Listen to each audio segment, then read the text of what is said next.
आज दिवसाची सुरुवात काहीशी अशी झाली. सकाळी सकाळी इथे उडदाची डाळ मी भिजायला घातली आणि सोबत चिंचही भिजायला घातली, कारण आज मस्त उडदाच्या डाळीचे वडे, चिंचोनी वगैरे वगैरे जे आहे बनणार आहे.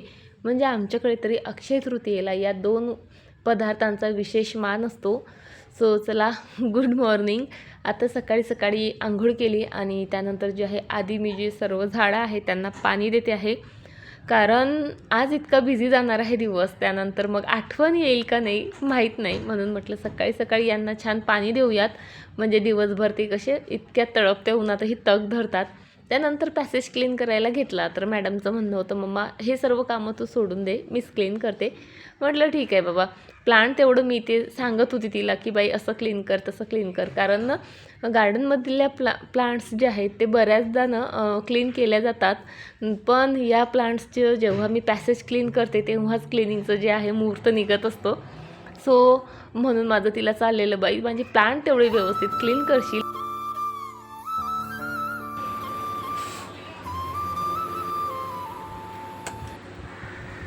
हाय, नमस्कार. मी स्नेहा कोगदे फॅमिलीमध्ये पुन्हा एकदा तुम्हा सर्वांचं खूप सारं स्वागत करते. कसे आहात तुम्ही सर्वजण? आशा करते तुम्ही सर्वजण मस्त मजेत आणि भरपूर आनंदात असाल. सो आज आहे अक्षय तृतीया. सो माझ्याकडनं तुम्हा सर्वांना अक्षय तृतीयेच्या खूप खूप खूप साऱ्या शुभेच्छा.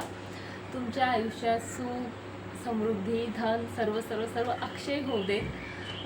चला आता खरं तर कामाला सुरुवात झालेली आहे. तुम्ही बघितलं आज आरोहीचा काय हेल्पिंग मूड जो आहे ऑन आहे. सो त्यामुळे आरोहीने आज बरीचशी कामं आटोपली. त्यामुळे आत्ता ना मी डायरेक्टली जे आहे काय आहे तसं हाय बाय. बरं चला, आता आज अक्षय तृतीया आहे म्हटल्यावर भरपूर गोष्टी बनवायच्या आहेत. वेळ फार लिमिटेड असतो, म्हणजे 12च्या आत आपला पूर्ण स्वयंपाक, पूजा वगैरे वगैरे सर्व आटपायची असते. पदार्थ भरपूर बनवायचे असतात. त्यामुळे जर आज घाईघाईत सर्व करावं लागणार. त्यामुळे किती काय शूट करणार हे माझं मलाच माहीत नाही, पण म्हणजे करायचा प्रयत्न करेल मी. तसं तर माझी क्लिनिंगची कामं बऱ्यापैकी आटोपलेली आहे. तुम्ही बघितलं आरोहीचा जो आहे हेल्पिंग मूड जो आहे आज ऑन आहे. बऱ्याचशा गोष्टी तिने मला हेल्प केलेली आहे ऑलरेडी. तू चांगलं ना सर्व बनायला पाहिजे, टेस्टी टेस्टी जेव्हा, म्हणून ते आज तुला मदत करत आहे. ऐकलं का? मी बोलले ना की आरोहीचा आज हेल्पिंग मूड ऑन आहे. सो बोलतो तू छान छान स्वयंपाक आणि टेस्टी टेस्टी जेवण बनवलं पाहिजे, म्हणून ती तुला सर्व कामांमध्ये मदत करते. तिने मला खरंच आज खूप मदत केली, पण तिने आज मला काहीच मदत केली नाही. अच्छा, ये तो चलता ही रहता है. म्हणजे बघितलं मी पॅसेज क्लीन करायला गेली तर तिने लगेच माझ्या हातातून पाईप घेऊन घेतला. त्यानंतर मी सकाळीच गार्डनला पाईपने पाणी दिलं, आणि पाईपने पाणी दिलं तर काय होतं, माती सांडते, पाणी वगैरे वगैरे सांडतं. त्यामुळे बऱ्यापैकी मेस होतो गार्डनमध्ये. सो ती बोलली, मम्मा त्याची काळजी तू करू नको, जा तू कामं कर तुझे, मी तेवढं तुला क्लीन करून देतो. आणि एवढी जरी कोणाची मदत मिळाली ना खरंच खूप छान वाटतं. आता क्लिनिंग वगैरे घरातली तशी माझी झालेली आहे. गार्डन आरोही क्लीन करणार आहे, त्यामुळे आता डायरेक्टली जे आहे मी स्वयंपाकाला लागते. आणि हो, आणखी एका गोष्टीसाठी मी एक्सायटेड आहे, ते म्हणजे आउट ऑफ डिलिव्हरीचा मेसेज आला. मिंत्रावरनं मी इयरिंग्स मागवले होते. मी ना लग्नाआधी बऱ्यापैकी मोठे इयरिंग्स वेअर करायची, पण हळूहळू ते कमी झालं आणि नंतर ते आवडेनासेच झालेत. पण आता ना माहीत नाही कसं मिंत्रा स्क्रोल करताना मला ते इयरिंग्स दिसलेत. ॲक्च्युली मिंत्रा स्क्रोल करताना नाही, इंस्टाग्रामवर दिसले मला ते ॲड त्याची. मग मी ओपन केले आणि मला ते आवडले. आता आमच्या फॅमिलीमध्ये आहेत 1-2 फंक्शन, तर म्हटलं ट्राय करायला काय हरकत आहे, म्हणून मी ते म्हणजे जास्तीचा काही विचार न करता ऑर्डर करून दिलेत. आता होप सो चांगले यावेत. साईजने मोठे असणार आहेत, पण बघते वेअर वगैरे केल्यावर कळेल की ते मला सूट होतात की नाही. जर सूट झाले की ठेवून घेईल, नाहीतर मग रिटर्न करेल. आता येईलच ते 12-1 वाजेस्तोवर, नंतर तुमच्यासोबत शेअर करते. चला, आता भरपूर कामं आहेत.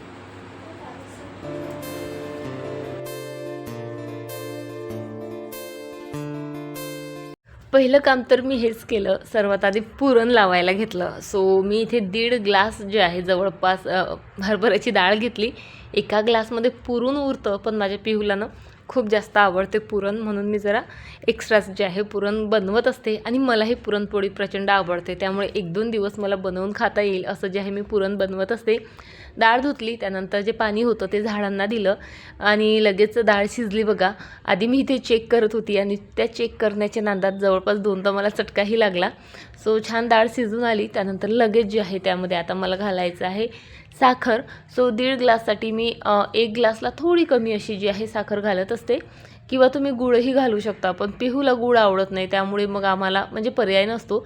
कधी येतं माझ्या मनात की अर्धा गूळ टाकून करूयात पुरण आणि अर्धं साखर घालून करूयात, पण ते 2-2 गोष्टी करायचा खरं तर कंटाळा येतो. आणि पुरण कसं सणासुदीलाच आपण बनवतो आणि सणासुदीला प्रचंड घाई गडबड असते, त्यामुळे ते गूळ टाकून करू दे वगैरे वगैरे, तो हेल्दी जो थिंकिंग येतो, थॉट येतो डोक्यात, तो बाजूला ठेवते मी. पण हरभऱ्याची डाळ पचायला जरा जवळ असते, म्हणून यामध्ये मी थोडंसं जे आहे ना आपलं काय म्हणतात त्याला विलायची आणि जायफळ कुटून जे आहे घालत असते. सो पुरण आता शिजतंय. सो तोपर्यंत मी उडदाची डाळ इथे धुवून घेते आहे. माझा नवरा उडदाचा वडा तसा बघितला तर 1-2 बस, यापेक्षा जास्त खात नाहीत. पण तरीसुद्धा त्यांना जी छिलकेवाली डाळ असते तिचेच वडे केलेले आवडतात. जो सोल असतो ना, बिना शिलक्यांची डाळ असते, ते भिजायला घातली आणि लगेच जे आहे आपण वडे करू शकतो. पण आरोहीच्या पप्पांना आवडत नाही, म्हणून हा सर्व खटाटोप मला करावा लागतो. सो डाळ व्यवस्थित धुवून घेतली, तोपर्यंत माझं पुरण शिजलं होतं. सो गरम गरम लगेच जे आहे मी पुरण या चाळणीतून काढूनही घेतलं. जेव्हापासनं ही चाळणी माझ्या आयुष्यात आली ना, तेव्हापासनं खरं सांगते पुरण बनवणं खूप सोपी झालं. आणि काही नाही, दारावर ज्या बायका येतात बघा केसांवर भांडी देतात, त्यांच्यापासून ही चाळणी माझ्या आईने घेतलेली आहे. बरं चला, अगदी छान पेड्यासारखं पुरण माझं बनवून तयार झालं. त्यानंतर भाजीसाठी मसाले भाजलेत आणि लगेच जे आहे कढी बनवायला सुरुवात केली. कढी आज दह्याचीच आहे, नाहीतर मला जे अमरचं ताक मिळतं ना त्याची कढी बनवायला प्रचंड आवडते, पण ते काही मिळालंच नाही आज. म्हणून दही मिक्सरमधनं फिरवलं ना, तेव्हाच त्यामध्ये मी बेसनही घातलं, म्हणजे दोन्ही कामं एकत्र होतात. नाहीतर बेसन आणखी त्याच्या गाठी वगैरे होतात तर त्रासच होतो. सो कढी करायला ठेवली. तोपर्यंत बघा इथे चिंचवणी करण्यासाठीचं सर्व साहित्य काढलं आहे मी. त्यामध्ये पान आणि कात, चुना, लवंग, विलायची, सोप आणि थोडेसे भिजलेले जे आहेत ना आपले तांदूळ घालायचे आणि ते सर्व मिक्सरमधनं वाटून घ्यायचं आणि मस्त तुपाची अशी झणझणीत फोडणी द्यायची या चिंचवणीला. इतकी मस्त लागते ही, खूप मस्त. आमच्याकडे पारंपरिक म्हणजे चालत आलेलं आहे, अक्षय तृतीया म्हटलं की चिंचवणी ही बनलीच पाहिजे. बरेच जणी आता रस वगैरे बनवतात, पण चिंचवणी वर्षातून एकदाच आपण अक्षय तृतीयेला बनवत असतो, त्यामुळे मग मी काही कंटाळा करत नाही. आणि तसंही उन्हाळ्याचं चिंच खाणं खूप चांगलं असतं. मी कितीतरीदा चिंचेचं पणही तुमच्यासोबत शेअर केलेलं आहे. सो बघा आता चिंचवणीत इथे मी काय केलं, गूळ घातला आणि एक खापर मी इथे गरम व्हायला ठेवलं होतं, ते टाकलं आणि लगेच झाकण ठेवलं. असं मस्त स्मोकी फ्लेवर येतो ना चिंचवणीला. कधी ट्राय केलं नसेल तर नक्की ट्राय करा. सो आता ना मी 10 मिनिटाचा ब्रेक घेतला होता, पण तो झाला 20 मिनिटाचा, कारण भयंकर इथे उकळत होतं. फॅन चालू ठेवला ना तर म्हणजे भाजीचा वगैरे ठसका जो आहे घरभर घुमतो, त्यामुळे बऱ्याचदा मी फॅनही बंद केला होता. आणि त्यामुळे असं झालं होतं मला की आता म्हणजे कायच करू आणि कायच नको, किंवा मला हे काहीच करायचं नाही असं झालं होतं. कारण उकळतंच तेवढं आणि त्यात गॅस जवळ उभं असलं की अगदी चुलीसारखं नाही, पण गॅसचा सुद्धा आच लागतोच, म्हणजे आणखी गरमी होते. सो असं काहीच झालं आज. म्हणून म्हटलं बऱ्यापैकी स्वयंपाक आटपत आला होता माझा, म्हटलं 10 मिनिटाचा ब्रेक घेऊ, जरा रिलॅक्स होऊ आणि त्यानंतर पुन्हा जे आहे स्वयंपाकाला सुरुवात करू. सो काय काय बनवून झालं ते सर्वात आधी शेअर करते. इथे बघा वडे आणि भज्यांचं जे आहे मी भिजवून वगैरे ठेवलेलं आहे, जवळून दाखवते तुम्हाला. तो इथे बघा माझी चिंचवणी बनवून तयार आहे. त्यानंतर इथे आंब्याचा रस बनवून तयार आहे. सोबतच इथे मस्त पातोळीची भाजी बनवून तयार आहे. त्यानंतर इथे कढी आणि यामध्ये आहे पुरण. सो असं जे आहे माझं बऱ्यापैकी जे आहे बनवून तयार आहे. त्यानंतर तळणाची प्रिपरेशनसुद्धा केलेली आहे. जसं भज्यांसाठी भिजवलं, त्यानंतर वड्यांचं जे असतं ते तयार केलं आणि सोबतच मला जे पापड, कुरड्या, सांडोड्या वगैरे तळायच्यात ते पण मी इथे काढून ठेवलेत. म्हणजे आता फक्त पुरणाची पोळी आणि एवढं तळण जे आहे माझं काढायचं राहिलं.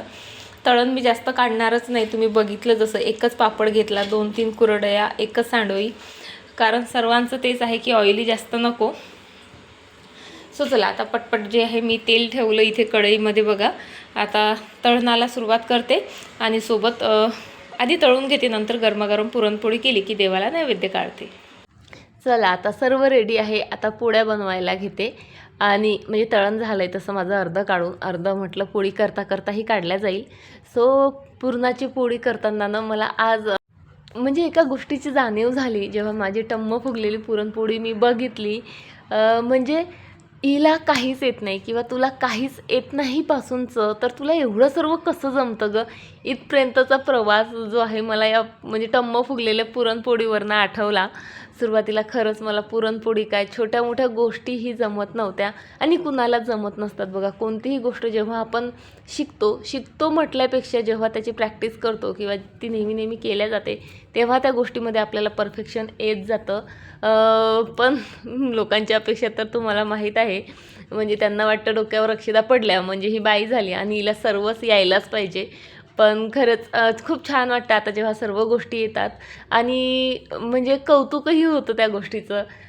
आणि हा प्रश्न जेव्हा विचारला जातो तुला सर्वच कसं जमतं गं, सर्वचं मिनिंग म्हणजे स्वयंपाकाचं म्हणा किंवा होम डेकोर, क्लिनिंग आणि मी जे काही DIY बनवते. सो माझ्याकडे कोणी आलं की मला बऱ्याचदा हा प्रश्न विचारला जातो किंवा कमेंट्सही येतात, ताई खरंच तुला सर्वच व्यवस्थित जमतं म्हणून. तेव्हा खूप छान वाटतं. जुने दिवस आठवतात, काही टोमणे आठवतात, पण मजा येते. सो बघा अशी टम्म फुगली माझी पुरणपोळी. जास्त नाही बनवणार आहे, फक्त 2 पुरणपोळ्या बनवणार आहे, एक माझ्यासाठी आणि एक देवासाठी, आणि सोबत जे आहे माझं तळणही काढते. सो तुमची पुरणपोळी अशी टम्म फुगते का मला नक्की कमेंट करून सांगा. किंवा अक्षय तृतीयेला तुमच्याकडे काय विशेष जे आहे किंवा वेगळं जे आहे बनवलं जातं तेही मला कमेंट करून सांगा. चला आता पटपट जे आहे पूजेची तयारी करते, ताट वाढते आणि आरोहीच्या पप्पांना पूजा करण्यासाठी आवाज देते.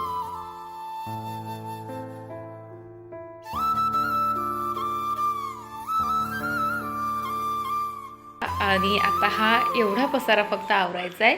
जेवणाआधी मी सर्व पसारा आवरला होता आणि ही जी भांडी दिसत आहेत ना ही तर म्हणजे माझी भाजी कढी वगैरे सर्व बनवून झालं ना, म्हणजे जसा स्वयंपाक बनत गेला तशी भांडी घसत गेली. नाहीतर काय होतं म्हणजे स्वयंपाक झाल्यानंतर जेवण झाल्यानंतर असे बेसिंगभर भांडे पडलेले असतात आणि ते मग घसावेसे नाही वाटत. खूप कंटाळा येतो जेवण झाल्यानंतर, म्हणून भांडी घसली होती. आता एवढीशी जी आहेत भांडे घसायची आहेत. हे एक काम मला करायचं आहे आता. त्यानंतर ते म्हणजे ह्या बॉटल्समध्ये ऑइल भरायचं आहे. पण त्याआधी गोष्ट दाखवते. पण त्याआधी मला खायचं आहे पान. म्हणजे पान तसं तर मला खायला भरपूर आवडतं, पण म्हणजे काही निमित्त असलं तेव्हाच पान घरात येतं. यामध्ये फक्त काठ, थोडासा चुना, एक विलायची, सो आणि असं काहीसं टाकलं. यामध्ये चेरी आणि खोबरं खीस असते ना, आणखी मजा आली असती. हां, थोडासा गुलकंदही मस्त लागतो. पण चला आज हे सिम्पलसंच पान आहे, सोबत विलायची. पण हे असं प्लेनही खूप छान लागतं, म्हणजे ओरिजिनल टेस्ट कळते या पानाची. यामध्ये चेरी, खोबरा खीस किंवा गुलकंद, त्यामध्ये पानाची चव आपल्याला कळतच नाही. पण असं सिंपल पान तयार करून खाल्लं ना त्याची चवही कळते आणि ज्या पर्पजसाठी खरं तर पान खायला पाहिजे ते पर्पजही पूर्ण होते. पानामुळे आपण जे खातो अन्न ते चांगल्या प्रकारे पचते. आपलं मोटॅबॉलिझम आणि आपलं मोटॅबॉलिझम जे आहे ते सुधारते आणि बरेचसे उपयोग आहेत बरं का पानाचे. पूर्वी बघा म्हणजे आपल्या आजीची पिढी, आता आपल्या आईची पिढी पण काही पान खात नाही. आजीची पिढी प्रत्येक जण जेवण झालं की पान खायचं म्हणजे खायचं आणि त्यामुळे त्यांना जास्त दवाखानेही करावे लागायचे नाही, ते नाही का. पोट सफा हर रोग दफा. पोट साफ असलं ना आपल्या 90% बिमाऱ्या ह्या दूर राहतात आणि पोट साफ करण्यासाठी हे पान भरपूर युजफुल असतं.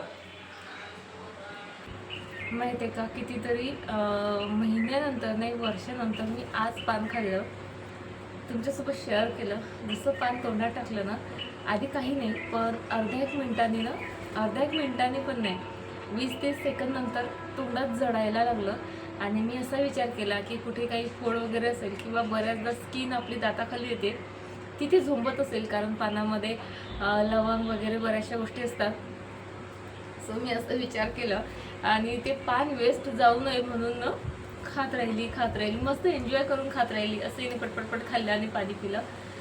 आणि आता माझ्या तोंडाचा आतून असा बँड वाजला की काय सांगू तुम्हाला. खरंच आय कांट एक्सप्लेन काय होत आहे.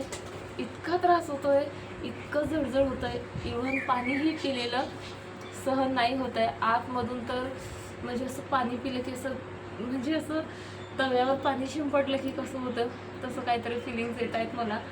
प्रचंड जळतं आहे, बोलताही येत नाही. 2 तास मी एका ठिकाणी बसून होते माहिती आहे का, 2 तास. त्यानंतर आता आय फील बेटर, म्हणजे थोडं बेटर वाटतं आहे.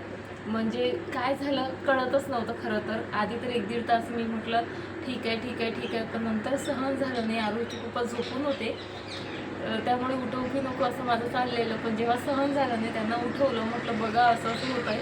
तर आणि आज पान त्यांनी बनवलं होतं, कारण स्वयंपाक झाल्यावर मी वाढायला घेतलं आणि बराच वेळ झाला होता.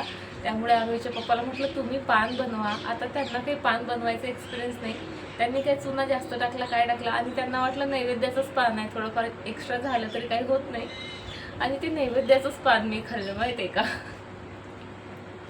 आणि आता अशी कंडिशन झाली म्हणजे मला काहीच कळत नाही. ते तर मलाच ओरडत आहेत, तुला कोणी पान खायला सांगितलं ते असं तसं.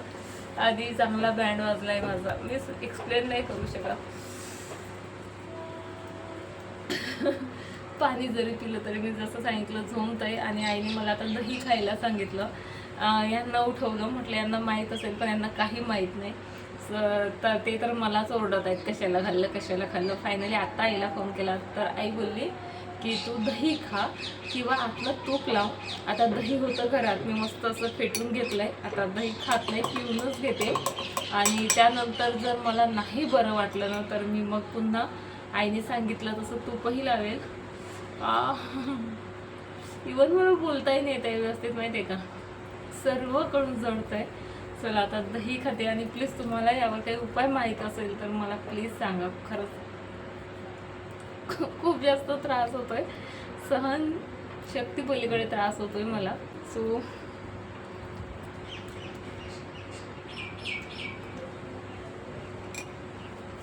जळतोय, हे पण जळतंय.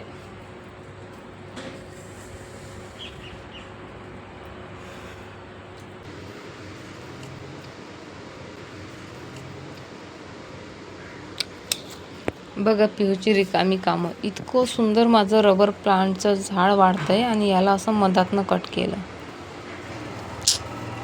काय करू रे पिऊ तुझं मी. हात नको लावू त्याला. काय आलं पाण्यातून हा बटन चांगलं तोडायला. इतकं मोठं रबर प्लांटचं पान पिऊन मधातून तोडलं, पण त्या गोष्टीचा साधा त्याला रिग्रेटही नाही. पण असू द्यात. हे माझं बाहेरचं डमकेनचं प्लांट बघा काय मस्त बुशी झालं आहे. इतकं सुंदर दिसतं ना हे एंट्रन्सवर. आणि हो आता ना इतक्यात 3-4 कमेंट्स आल्या की ताई होम टूर दे. लवकरच त्याचं प्लॅनिंग करेल मी. बरं चला आता या कभी खुशी कभी गमवाल्या दिवसासोबत आजचा व्हिडिओ जो आहे इथे संपवते. आता मी निघालेली आहे इव्हनिंग वॉकसाठी. चला तुम्हाला उद्या भेटते अशाच एका छान व्हिडिओसोबत. तोपर्यंत फ्रेंड्स स्वतःची काळजी घ्या. माझ्यासारखं मूर्खपणा बिलकुल करू नका. चला बाय.